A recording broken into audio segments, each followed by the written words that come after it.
didn't. It is 12:29 and I've just got out of the house. I'm so rubbish. I hurt my leg last week on a hike. It looks like it was a graze. It wasn't a graze, it was an impact, and it had quite a deep cut that I should have got a couple of stitches in, but I didn't, and it just keeps splitting. So with an injured leg, and particularly on the shin, I can't afford a pedal strike on the bike, so I can't go mountain biking or bike packing. I can't ride my skateboard, I can't bend my leg enough, and again I can't afford to hit it because that cut just keeps opening up, and it's very bruised and it still feels numb to the touch. I must have bruised the bone. Obviously can't go surfing, I can't squat, I can't bend it that far. So I decided I'd just have a nice little camp this weekend. So I'm heading for Warby-Ovens National Park, which is just over the border in Victoria. I need to go west, then drop a little south, about an hour and 20 minutes drive, and let's get there and see what Warby-Ovens National Park is all about.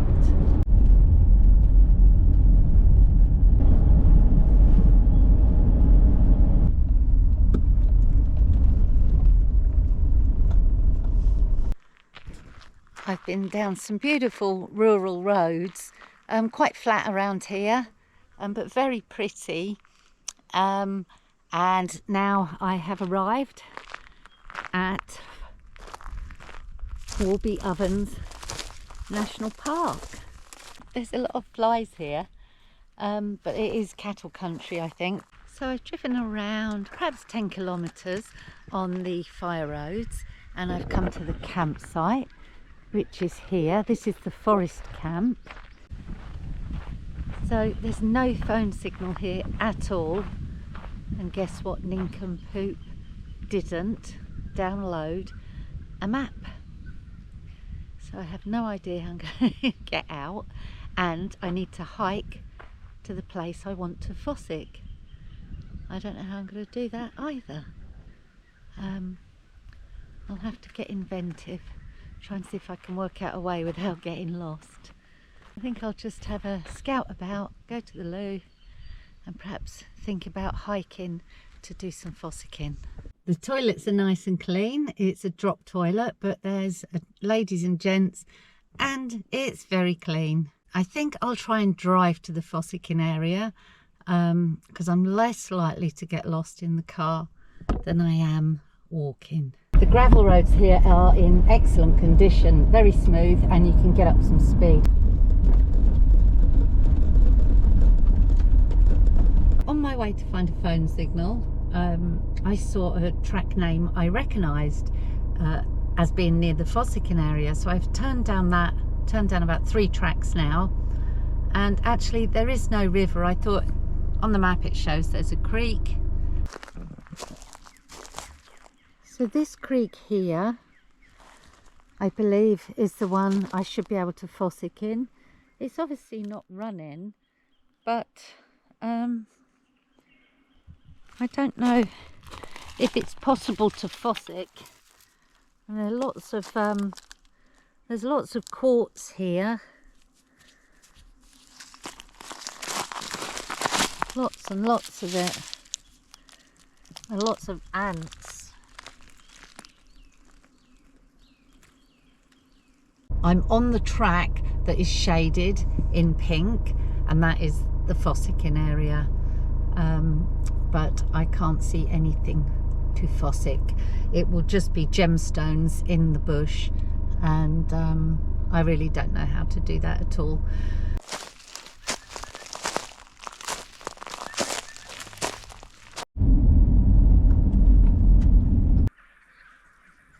The flies here are horrendous, and so this is the state of my leg. It's actually a bit sore where my sock has been. So the bruising's mostly gone, but it's still sore and numb around here. There's so many flies here, and they're all going on my cut because it's still leaking a bit. So I think I should cover it up.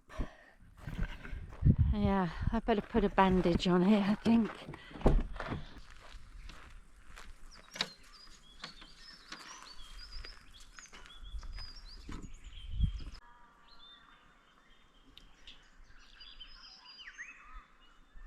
A week nearly after my disaster hike in Mount Lawson, I'm going for a little hike here in Warby-Ovens National Park. I'm told by the couple that have got the most fantastic off-road wagon over there. It must have cost a couple of £100,000 plus, probably more. It's fantastic. Anyway, I'm told by that lovely couple that the hike I'm going on is easy peasy lemon squeezy and you couldn't possibly get lost. And I said, even for a thicko? And they said yes. So let's go on this little hike.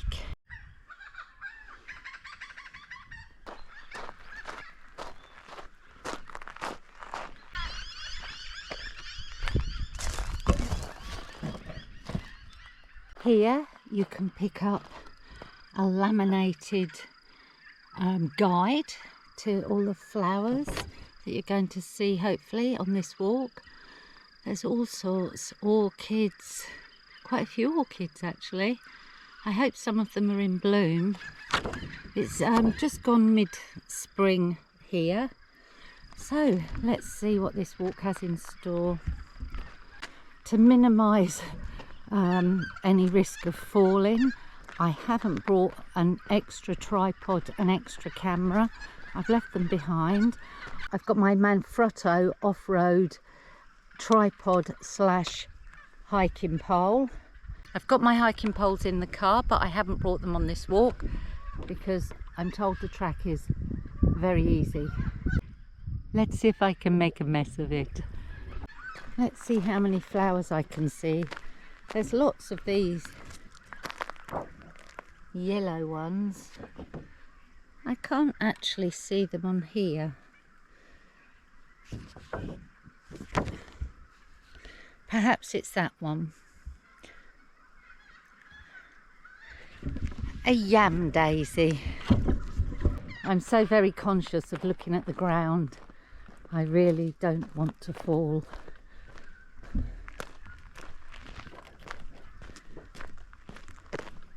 There's orange markers on the trees.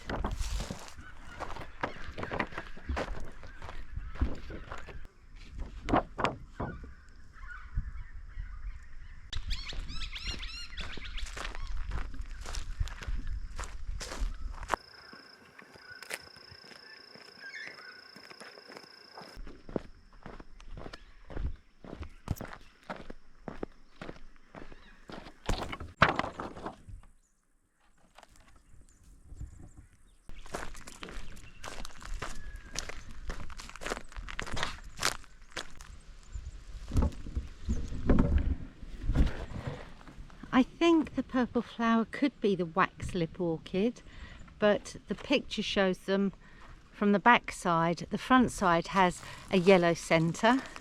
Very pretty and delicate.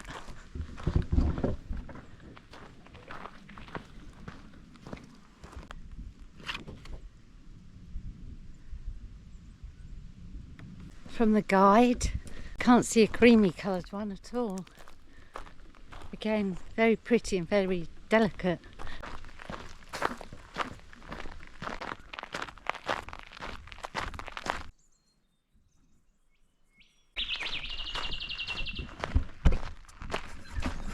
I have to congratulate the friends of the Warby-Ovens National Park. The signposting has been top notch. Even I haven't wondered which way to go because there are regular orange arrows like this one.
And here we are, back to the start. That was a pleasant little bushwalk, just under 4 kilometres, barely any hills at all. It looks like they sweep the track. It is so clear. There's a few twigs now and again, but barely anything on the track. They do a fantastic job. The signposting is perfect. Well done. I better put back my laminated guide, hadn't I? Oh, I've got to take my backpack off. Ugh.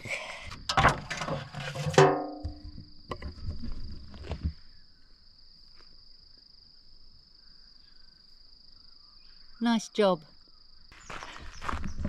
There's some information here.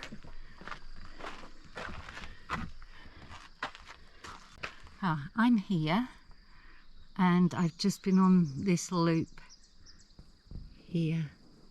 Just done this loop. The springtime flower walk. It was pleasant and easy enough. It's a shame I can't Fossick here. But anyway, let's get back to the car and have a cup of tea.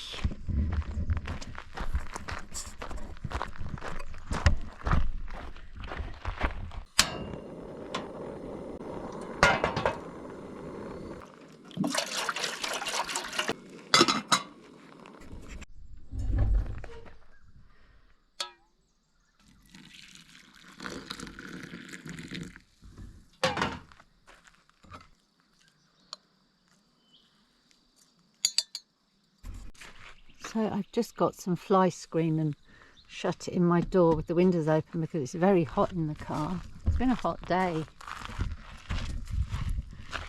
And I've done the same this side. I just need to get the magnets and peg it down a bit. But I'm not sure where the magnets are. They may be in my emergency stash, which is under all of this stuff in the floor. I'll have a look. So when you take the third row of seats out of a Pajero, you have this brilliant floor space storage, and I've got all my emergency kit in there. So should I have a problem, I've got food, I've got drink, I've got rescue things, I've got spare globes, I've got a jack, a stove. So, and I just found that I can take the lid off with all my gear in. So that was really handy because I found my magnets.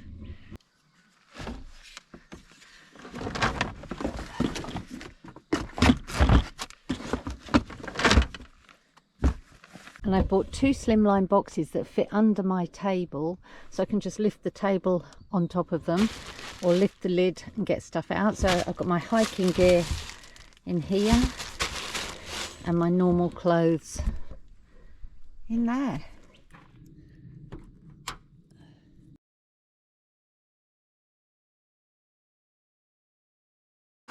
I'm just going to have this tonight. I only fancy something like couscous with roast vegetables.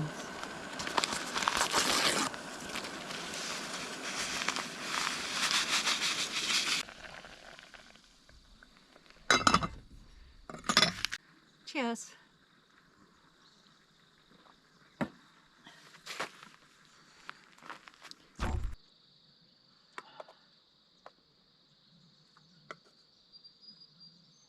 It's just gone 8 o'clock and I'm ready for bed. It's dark outside. It's very hot in here. I've got the blinds up on my windows. I've got the fan on to try and cool it down a bit.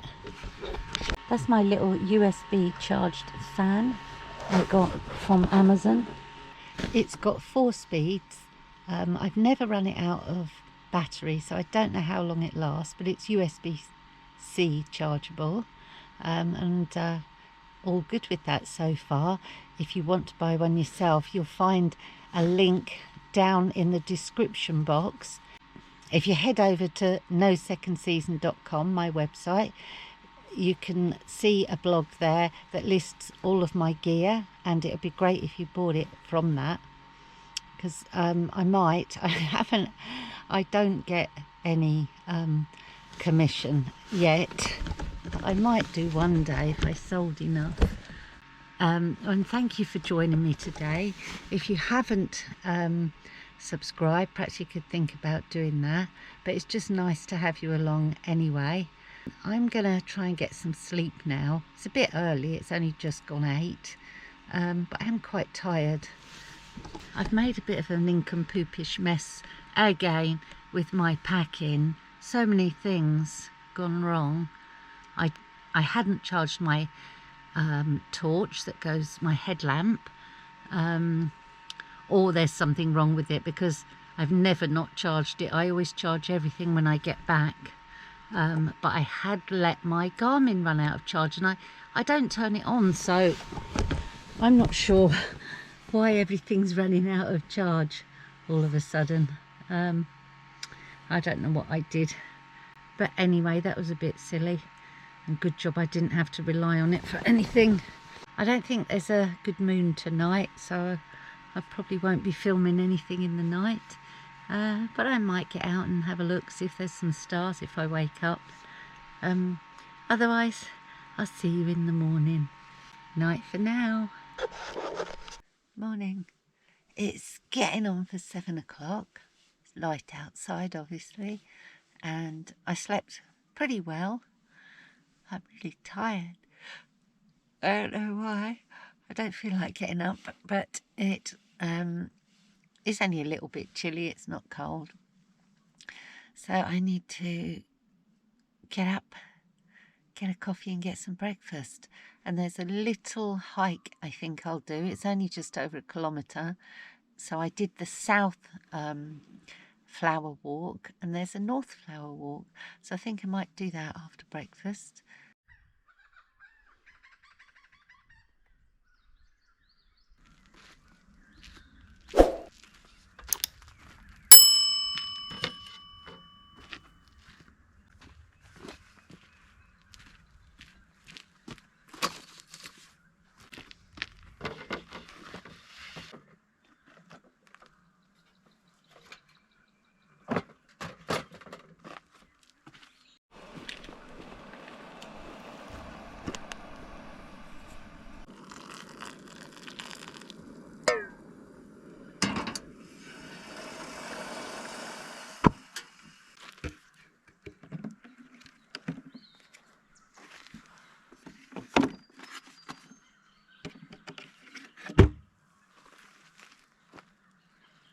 Cheers to you and your day.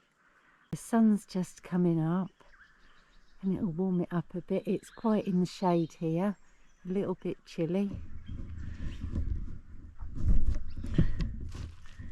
but I think it should be a good day.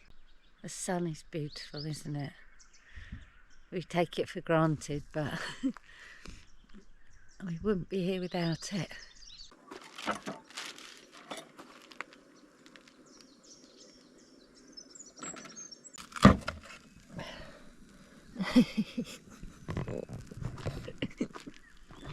Me and my raisin toast. He's just a bit burnt. Damn. It's nice just sitting here, listening to the birds. The birds don't come around here, strangely, at all. I haven't seen one right here. Usually they sort of crowd around humans to pick up any food they can, but a few kilometres away there is a shooting range, so possibly they're very wary of humans. A great bit of history: just before the entrance to the park I drove through Pichelba, and if you've seen my other videos you may remember that Dan Morgan, the bushranger, was shot and killed at Pichelba station. This area, nice and flat, it'd be great for bikepacking, but perhaps bushrangers held out here. So this campsite is the Killawarra Forest Camp, and this was set up in the 1930s. and that was in the Great Depression, I presume, where the homeless come to live. I'm not sure. I'll have to do a bit of research.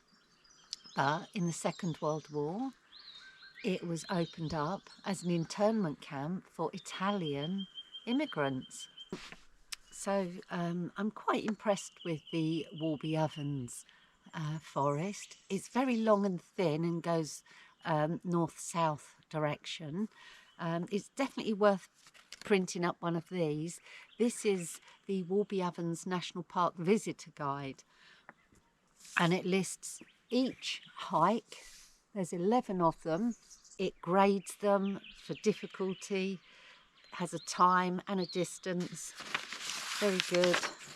And it just lists out all the activities you can do very clearly. And then it has maps, several maps. I think there's about 6 of them. And it shows all the campsites and the picnic spots and the hikes.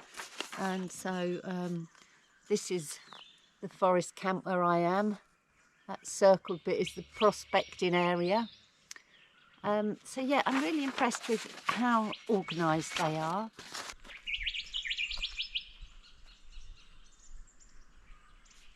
Anyway, I'm going to drink my second coffee of the day and then go on this short hike and then get going. Now I'll show you what I'm going to pack for a 1 kilometre hike. I way overpack, and I'd pack differently, a few more things if I was going on a long hike. But this is what I'm packing now. Paper map of the area, sunscreen, tissues, lip salve, some nuts. I've got this little emergency kit that has a notepad and pencil, cable ties, tank tape, an air horn, emergency blanket and compass. The all-important first aid kit stocked up. A buff, a hat, umbrella, my Mink umbrella, a lightweight coat, some matches, a snack, spare glasses, power source, my telephone and a spare phone, and a head torch. Then just 1 litre of water for today, as it's short. If it was a long hike, I'd take more water. I'd take a bladder, and I would take a source of filtering water. My Garmin InReach and my stills camera, which I shouldn't hang it off here because it's glued in. It's on its last legs. It's all falling apart. I keep dropping it. And that slots into this clip. There. I'll also be taking this camera and also this Manfrotto off-road tripod, which doubles up as a hiking pole. I don't need hiking poles for such an easy hike. I'll also take the 1 spare battery I have for this camera.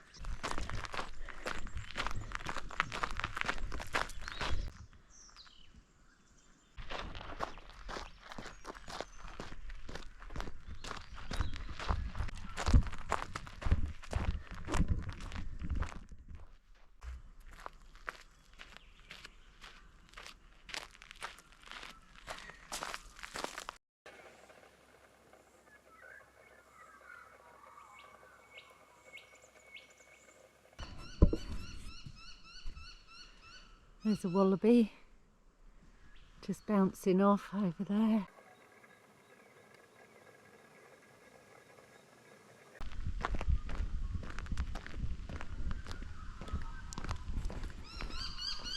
As far as you can see, there are these beautiful yellow, what I think are yew daisies. It's very pretty. What a lovely little walk.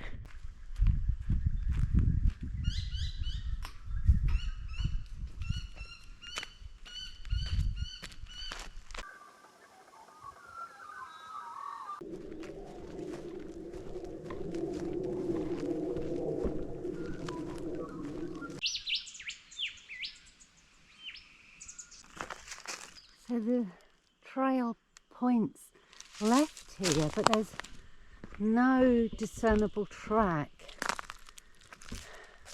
It can't be down here, surely. It's been so well marked so far, but turning left there, I have no idea where it's going to take me. I'm going to keep going straight ahead on the track and see what happens. Someone must have turned that around because I can see a sign to the right just up here. This takes us back to the car park and the end of the loop. Very pretty, absolutely worth doing. It's a shame the creeks aren't running.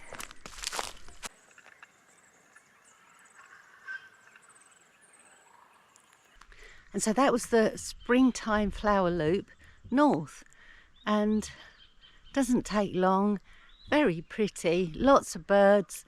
Can't capture them on film, they're elusive little buggers. But yeah, very nice and well worth doing, especially be nice for kids. But watch out for that arrow that points left when you go straight ahead. Very strange. So why would you come to the Killawarra Forest Camp in Warby-Ovens National Park? You could come here for solitude, birdsong and bushwalking. It's very pretty. There's no waterfront, riverside or mountainous views. It's just simply bushland. It's pretty bushland though, especially this time of year with all the wildflowers out. If you like flies, is where you could come here. There's lots of flies, they're just waking up. And you can't hear a sound except birdsong and the rustling of the leaves in the trees. And the odd aeroplane flying over. It's definitely under a flight path.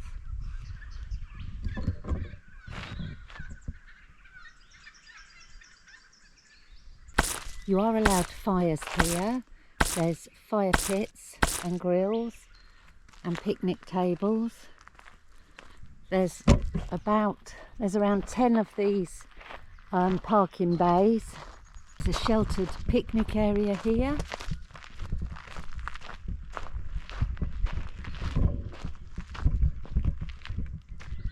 More picnic tables, more camp spots over there and over there. And the drop toilet is over here. Gents and ladies. And as you can see, it's nice and clean. And there is toilet paper. And at the moment there's water in here. It's not for drinking, but there is water. There are lots of these campsites in the Warby-Ovens National Park. I'm really tempted to stay around here and sample another rather than go fossicking. But I kind of want to go fossicking.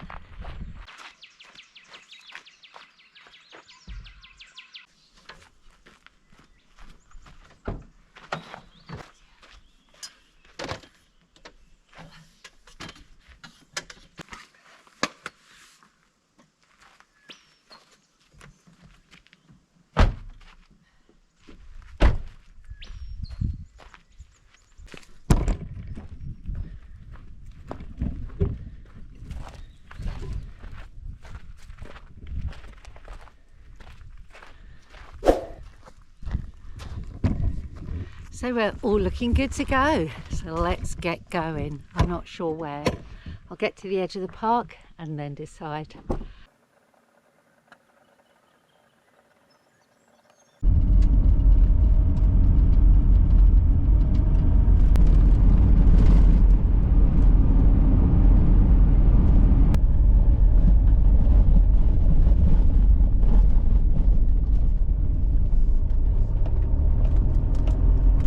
Okay, so I've arrived at the trailhead of a very short hike. It's only 1 kilometre, but it takes an hour because it's grade 4 and it's very steep.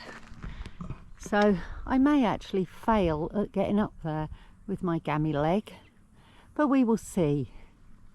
Some beautiful views. like across the flat plains, and I guess across the Warby-Ovens National Park, across to the mountains, I guess across to the high country.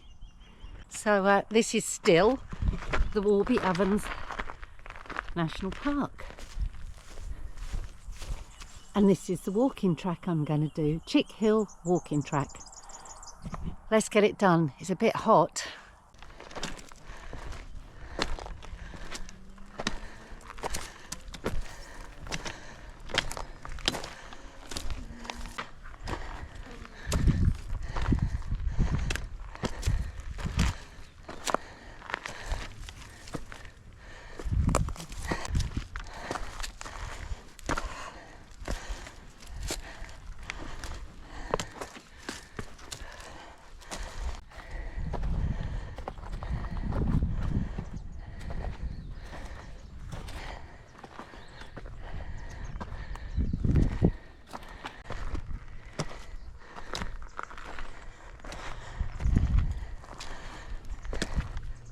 Very steep. That first bit, it's like climbing up a cliff. It seems to get less steep here because I've only gone about 150 meters. It's going to be a long 1.2 kilometers. But nice bit of shade here. I better have a drink.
Phew, it's heavy going. I've only done 0.6 of a kilometre, which is halfway up.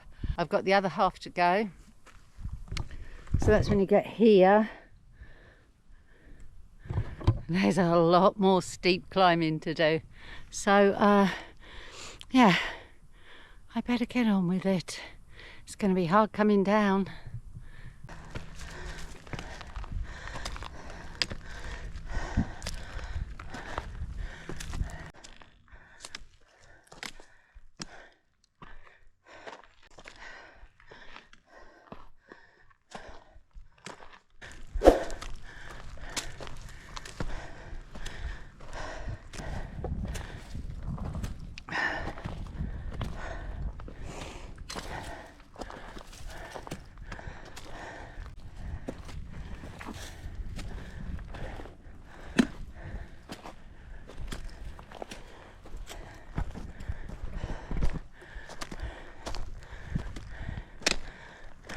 So this, I guess, is Chick Hill.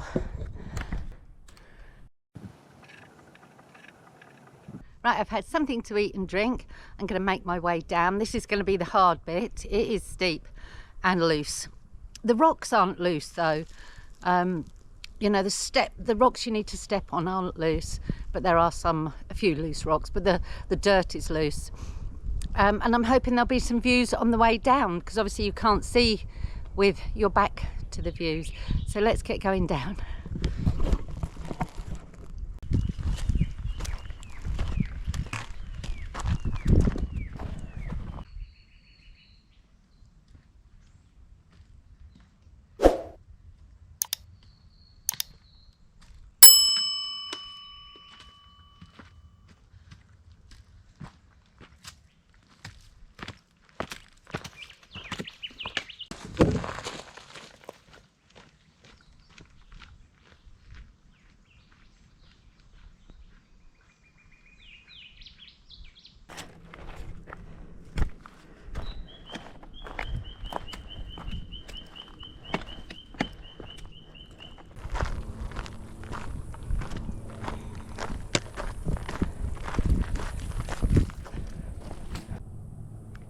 So you don't have to go to the top to get nice views.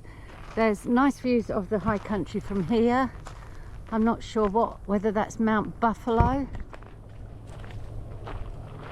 Oh, bloody ants everywhere. Oh God, they're all over me.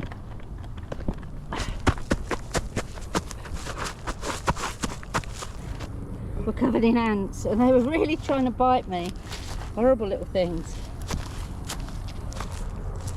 So where this bench is and the nice view is an ant's nest.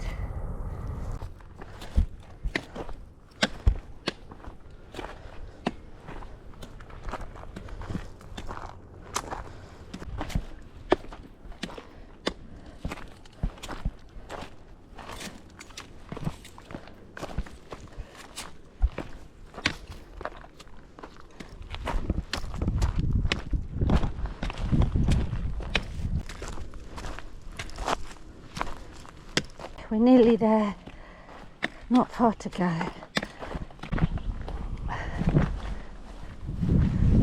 So that was the Chick Hill walking track. So I'm just having a quick snack, and a cup of tea, and then I'll be making my way home. It's around 12 o'clock, I think.